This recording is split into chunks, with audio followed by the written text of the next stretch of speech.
તો hi friends, કેમ છો બધાને? જય શ્રી કૃષ્ણ ને માતાજી બધાને હાજાને નેવરા રાખે. અને અટાણે જો હું બરાબર બેઠી છું અને દીદી, મમ્મી અને ભાઈ ત્રણે અંદર છે. હું કહું કે હાલો હવે બ્લોગ ચાલુ કરતો, તો મેં અટાણે બ્લોગ ચાલુ કરી દીધો છે. અને હું અટાણે છે ને અહીં બાઈને છું અને આ જો કૂતરો ત્યાં સૂતો છે.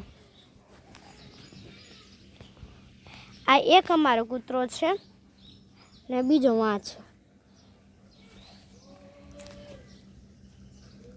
બે સૂતા છે, આય સૂતો ને આય સૂતો, બે સૂતા છે અટાણે. અને હવે હું દીદી ડુંગળી સુધારે છે અને બધું પરફેક્ટ કામ થઈ ગયું છે.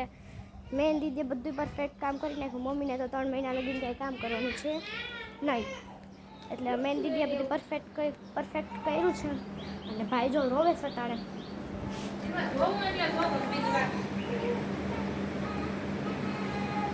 ભાઈ અટાણે રોવે છે. હું અટાણે પાછી અંદર આવી દીદી ડુંગળી સુધારે. જો અહીં રહી દીદી ડુંગળી સુધારે. આમ જો ભાઈ અહીં રહ્યો આપણો, અને મારા મમ્મી છે અહીંયા. હાય, કેમ છો બધા? મજામાં જ હશો? અમે બધા મજામાં જ છીએ. તો આજે કઈ નવીનમાં તો છે નહીં. આજે ખાલી બાજરાના રોટલા અને ડુંગળીનું શાક કરવાનું છે. તો એ તમને શોર્ટ વિડીયોમાં મળી જશે. અને હું અટાણે તમને શું હવે દીદી શાકની પ્રોસેસ કરશે તે હું તમને દેખાડું.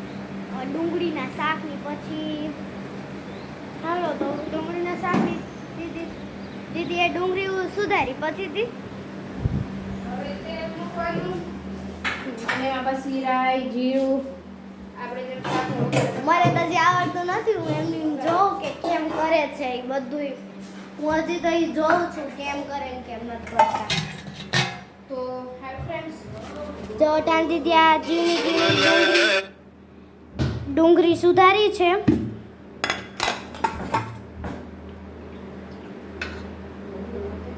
હાય ફ્રેન્ડ્સ, કેમ છો? તો જો હવે આપણે શાક વઘારવા માટે આપણે લઈ લેવાનું છે 2 પવારા જેટલું, 2 થી 3 પવારા જેટલું તેલ. ડુંગળીના આપણે ખારિયા કરવા છે એટલે જો મેં એટલું તેલ લીધું છે. એવું લાગે છે થોડુંક ઓછું છે, બસ હવે માપનું થઈ ગયું છે. હવે આપણે એને ગરમ થવા મૂકી દઈશું.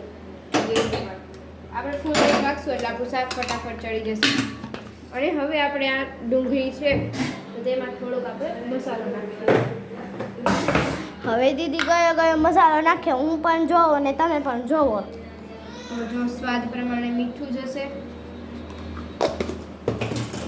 પછી તેમાં જશે હળદર થોડી, આપણે શાક પ્રમાણે નાખવાનું.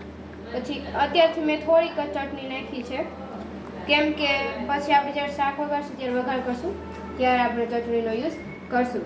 અને હવે આપણે તેલ થશે એટલે આપણે પહેલાં રાઈ નાખીશું. એટલે આપણે થોડાક દાણા રાઈના લઈને ચેક કરી લઈએ કે તેલ આવ્યું છે કે નહીં.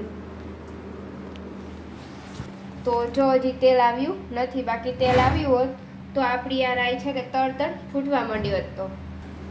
તો હવે આપણું અંદાજિત તેલ આવી ગયું છે. હજી નથી એવું જોઈએ, નથી એવું હજી મેં કે શાક બનાવ્યું નથી અને મને તેલની ન ખબર હોય. તો હવે આપણું તેલ આવી ગયું છે તો મેં રાઈ નાખી છે થોડીક. અને હવે નાખું છું 1 ચમચીની માથે થોડુંક જીરું. રાઈ કપડી જાય પછી આપણે જીરું નાખવાનું છે, ત્યારે હું જીરું નથી નાખવાનું. જો જીરું છે કાળું પડી ગયું છે તો હવે એમાં જઈશ આપણે ડુંગળીનું શાક. જે આપણે પહેલાં પ્રોસેસ કરી હતી તે જ જવાનું નાખવાની એમાં. તો જો ડુંગળીના શાકને આપણે પહેલાં મિક્સ કરી લઈએ સારી રીતે.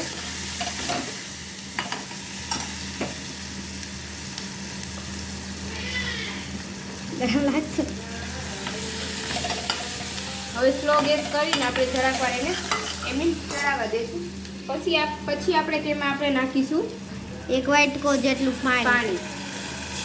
પાણી થોડું જ નાખવાનું છે, બહુ ઝાઝું નાખવાનું નથી. અને હવે તેમાં આપણે જેટલું તીખું ખાવું હોય એ પ્રમાણે ચટણી નાખવાની. અમે લોકો તો બહુ તીખું ખાઈએ છીએ એટલે અમે ચટણી એડ કરીશું. પછી તમે તમારા સ્વાદ પ્રમાણે એડ કરી શકો છો. આપણું શાક હજી ચડવા દઈશું. 5 મિનિટ. હા, 5 થી 10 મિનિટ. જ્યાં લગીને આપણી ડુંગળી છે તે સાવ એટલે સાવ પોચી અને હાવ નરમ જે બની જાય છે ત્યાં લગીને આપણે તેને ચડવાનું છે. તો તમને ડુંગળીના શાકની પ્રોસેસ ખબર પડી ગઈ છે હવે. તો હવે જો તમને આ બ્લોગ પસંદ આવ્યો હોય તો લાઈક એન્ડ સબસ્ક્રાઈબ કરવાનું ભૂલશો નહીં. અને લાઈક એન્ડ સબસ્ક્રાઈબ કરવાનું ભૂલશો નહીં. તો જો મારી મમ્મી અહીં રહ્યા. લાઈક અને સબસ્ક્રાઇબ આપણા ભાઈ સૂઈ ગયા હવે. મોઢું જો બગાડે છે.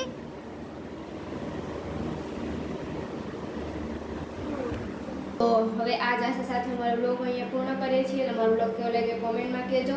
ડુંગળીનું શાક કેવું લાગ્યું એ મને કોમેન્ટમાં કહેજો. અને અહીંયા અમારા બ્લોગને પૂર્ણ કરો છો. લાઈક અને સબસ્ક્રાઈબ કરવાનું ભૂલતા નહીં. Bye bye.